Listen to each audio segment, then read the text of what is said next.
Olá, vamos dar sequência aí no nosso conteúdo, né, pessoal?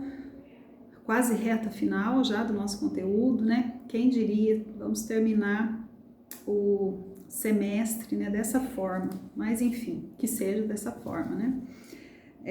O importante é terminar. Mas vamos lá. Mais um tópico, então, desse pagamento indireto, né? Forma de extinção da obrigação. Agora nós vamos tratar da novação, tá? A partir do artigo 360, nós vamos ver aí algumas características, né, da novação e o que distingue essa novação da dação em pagamento, que foi o outro meio indireto, né, que a gente viu ontem, tá? Então, novação. Qual que é a ideia dessa novação, né? Quando as partes interessadas criam uma nova obrigação com o escopo de extinguir a antiga. E aqui eu já quero chamar a atenção de vocês fazendo um parâmetro, né, uma comparação com a dação em pagamento. Na dação em pagamento, a parte, né, o devedor, ele oferece outra coisa em pagamento, né? Muda o objeto, né, da obrigação, muda a natureza da obrigação. A obrigação ela é extinta, mas não é contraída uma nova obrigação. A quitação é feita de outra forma, né? Com o consentimento do credor, a quitação ela é feita de outra forma, mas ocorre a quitação, tá? A extinção por meio de uma quitação, não é feita uma nova obrigação. Tá? Aqui na novação, como o próprio nome traz, né, dá essa ideia, né, elas criam uma nova obrigação.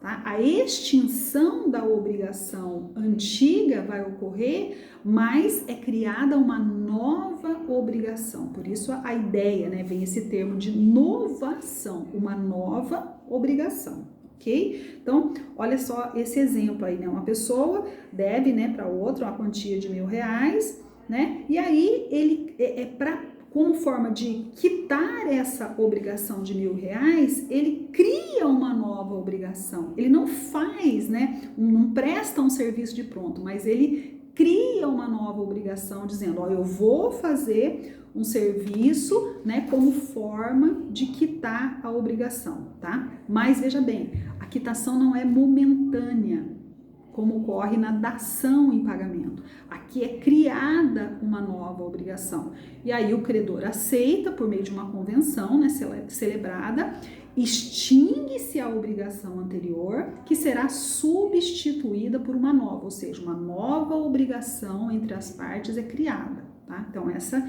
é a ideia da novação, ok? Novar, então, na linguagem corrente, portanto, é criar uma obrigação nova para substituir e extinguir a anterior, ok? Então, ela não é que a obrigação anterior ela é cumprida, ela é extinta, mas com a ideia de que ela será cumprida por meio de uma nova obrigação que foi contraída, que foi estipulada, tá? Então, essa é a ideia da novação. E por isso que nos requisitos essenciais da novação nós vamos ter aí alguns elementos que são considerados essenciais para que a novação ocorra, tá? Então, o primeiro requisito essencial é a existência da obrigação anterior. Lógico, eu não tenho como novar em alguma coisa se eu não tenho uma obrigação anterior, né? Essa obrigação anterior ela vai ser extinta e é constituída uma nova, né, que a substitui. Se a novação tem por escopo, então, extinguir uma relação obrigacional precedente, será imprescindível que ela exista, sob pena da novação perder a sua finalidade. Assim sendo, impõe-se a existência de um débito anterior que será substituído por um outro, ok? Então, veja aqui, nesse ponto também, a diferença com relação à dação em pagamento. Não é a existência, na dação em pagamento eu tinha um débito que será extinto por meio de uma quitação de outra forma. Aqui não, né? Não vai haver a quitação, eu vou extinguir, mas vai ser criado um novo débito, né? Uma nova obrigação. E aí entra o segundo requisito, né? Essencial, criação de uma obrigação nova. Né? Então, a novação ela comporta, né, ela necessita, né, é essencial a criação de uma obrigação nova que vai substituir a obrigação anterior, que se extingue. A obrigação anterior se extingue. Então, naquele exemplo ali de pagar R$1.000, a obrigação de pagar R$1.000 com a novação, ela deixa de existir, tá? Por isso que é meio indireto de extinção da obrigação, tá?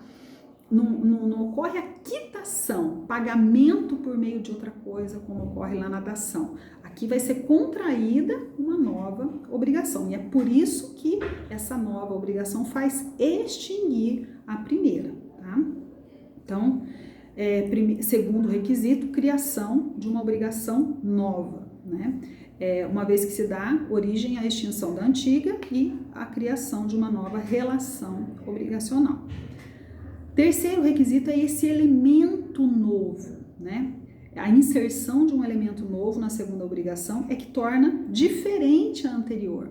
Veja bem, gente, a novação é diferente de aditivo contratual. Não é um plus, é uma nova obrigação, ó, não tem nada a ver mais com a primeira, né? Nós estamos fazendo uma nova obrigação com novos elementos, né? Novos elementos, que é isso que vai caracterizar a inovação, tá? Outros termos, outro vencimento, outros encargos, outras garantias, né?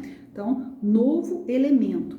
E aí é que nós temos as espécies aí de inovação de acordo com o artigo 360, que a inovação ela pode recair sobre o objeto ou sobre o sujeito, seja o sujeito ativo ou o sujeito passivo na obrigação, tá? Então, depois nós vamos ver aí as espécies de obrigação. Quarto elemento ou requisito essencial é a intenção de inovar, né? É o elemento psíquico da inovação, né? A parte tem que ter a intenção de criar uma nova obrigação, tá? Então, constitui o elemento psíquico da inovação, ou seja, para que esse instituto jurídico se configure, será necessário que as partes interessadas no negócio queiram que a criação da nova obrigação seja a causa extintiva do antigo liame obrigacional, tá? Deixa aquela primeira obrigação para trás, agora nós estamos criando uma outra, né? Então, a intenção das partes, esse elemento psíquico, tem que estar presente nessa nova forma, né? Então, a intenção, o que nós queremos, né? Como partes ali da obrigação, credor e devedor, nós queremos criar uma nova obrigação, novos elementos, ok? Então, e essa intenção, ela não é presumida, ela não se presume, né? E aí nós temos mais uma diferença aqui para fazer uma observação, com relação, por exemplo, à cessão de crédito ou à assunção de dívida, né? Quando existe a substituição da parte. Eu posso ter uma substituição das partes criando uma nova obrigação sem a intenção de inovar. Se não houver a intenção de inovar, nós não vamos ter a novação. O que nós vamos ter? Uma cessão simplesmente de crédito ou uma cessão de débito, dependendo da alteração aí do polo ativo ou do polo passivo, entender? Por isso que nós temos aqui, ó, a necessidade da presença desses 4 requisitos. Ainda que eu tenha a criação de uma obrigação nova, um elemento novo, sem a intenção das partes de inovar, nós não vamos ter a novação, tá? Então, é necessário esse animus novandi, né? Que é a intenção de inovar. E essa intenção, ela não se presume, ela deve ser tácita ou expressa, declarado pelas partes ou resultar de modo inequívoco das obrigações que sejam inconciliáveis, né? Então, é o que nós temos aí no artigo 361. Não havendo ânimo de inovar, expresso ou tácitos, mas inequívoco, a segunda obrigação confirma simplesmente a primeira, tá? Então, não é essa confirmação que nós queremos aqui na inovação. O que a inovação traz é que deve ser criada uma nova obrigação e essa nova obrigação tem que ser o ânimo das partes, né? De se criar uma nova obrigação, portanto, novação, ok? Bom, voltando para o artigo 360, nós temos aí as espécies de inovação. Ela pode ser real e pode ser pessoal, né? A real ou objetiva é quando a novação recai sobre o objeto da obrigação, né? De acordo com o inciso 1 do artigo 360. Quando a novação objetiva ou real ocorre quando o devedor contrai com o credor uma nova dívida para extinguir ou substituir a anterior. As partes permanecem, né, não altera o polo ativo nem o polo passivo, mas o que é alterado é o objeto da obrigação. Por isso, novação objetiva ou real. Tá? Por exemplo, quando o devedor, não estando em condições de saldar a dívida em dinheiro, propõe ao credor e aceita a substituição da obrigação por prestação de serviços, que é o exemplo que a gente comentou aqui anteriormente. Então, esse exemplo trata de obrigação, novação objetiva ou real, tá? O que acontece aqui ainda?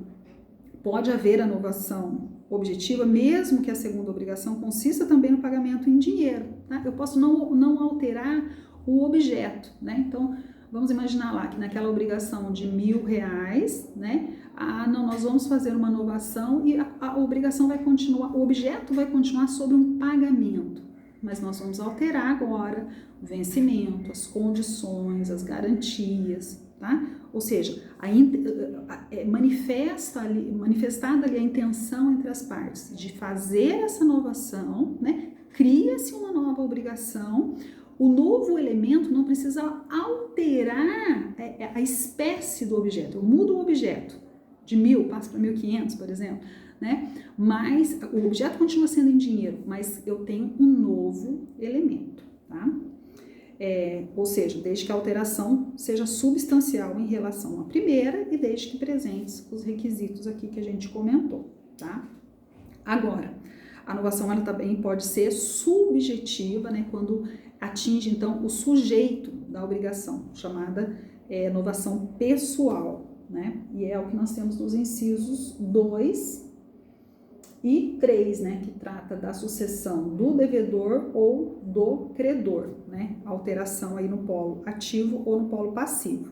Pode ocorrer por substituição do devedor, né? De acordo com o inciso 2, ou por substituição do credor, né? De acordo com o inciso 3, ok? Então, nesse caso, a novação será chamada de novação pessoal ou subjetiva, tá? O que difere aí a substituição, a novação pessoal ou subjetiva da cessão de crédito ou assunção de dívida é o elemento, né? A intenção de novar, ok? Elemento novo e a intenção de novar, tá? Por isso, a disposição do artigo 362 que a gente já comentou. Ainda, quanto à espécie de inovação, ela ainda pode ser mista, né? Nós não temos essa situação prevista aqui no artigo 360, mas é quando nós temos aí tanto a substituição das partes, ou uma das partes, como do próprio objeto, né? Então, decorre da fusão da novação objetiva e subjetiva e se configura quando ocorre ao mesmo tempo mudança do objeto da prestação e dos sujeitos da relação jurídica obrigacional. Por isso, então, chamada novação mista. Ela é tanto real como pessoal, tá? Então, exemplo aí, o pai assume a dívida em dinheiro do filho, né? Mudança de devedor, mas com a condição de pagá-la mediante a prestação de determinado serviço, ou seja, também altera o objeto da obrigação. Então, nesse caso, a doutrina, né, chama essa novação de mista, porque altera tanto o objeto da obrigação, esse elemento novo recai tanto sobre o objeto da obrigação, como também sobre a pessoa, ok? Então, são as principais aí ideias, né? Eu vou comentar mais uma que eu não coloquei aqui no conteúdo, mas está lá no artigo 366, olha lá. Importa exoneração do fiador a novação feita sem o seu consenso, né, com o devedor principal. Então, imagina que na obrigação originária, né, estabelecida entre credor e devedor, eu tenho a figura do terceiro aí, garantidor, chamado nesse exemplo de fiador, tá? Se o credor e o devedor fazem a novação sem o consentimento, sem a participação do fiador, que era o garantidor da obrigação principal, o artigo 366 prevê que essa situação importa em exoneração do fiador, exonera-se essa garantia. Porque veja bem, vamos imaginar lá, esse terceiro como fiador garantindo a situação X. Aí essa situação se altera, né? As partes, devedor e credor, fazem lá uma novação sem o consentimento do fiador. O fiador, peraí, eu não garanti essa situação, eu garanti a primeira, tá? Então, é isso que diz o artigo 366. Importa exoneração do fiador, a novação feita sem o seu consenso com o devedor principal, ok? Então, uma observação final aí com relação à novação. E no próximo vídeo a gente vai tratar aí da compensação, tá? Nós estamos seguindo bem aí o conteúdo enviado para vocês, então não tem como se perder, né? A gente está tratando aí, para os vídeos não ficarem longos, cansativos, a gente vai tratando dos temas conforme eu fui colocando para vocês. Então fica faltando ainda compensação, confusão e remissão para a gente finalizar o nosso conteúdo, ok? Abraço. Qualquer dúvida, estaremos hoje à disposição de vocês durante o horário da aula ou à medida que vocês forem assistindo os vídeos, tá bom, pessoal? Abraço a todos.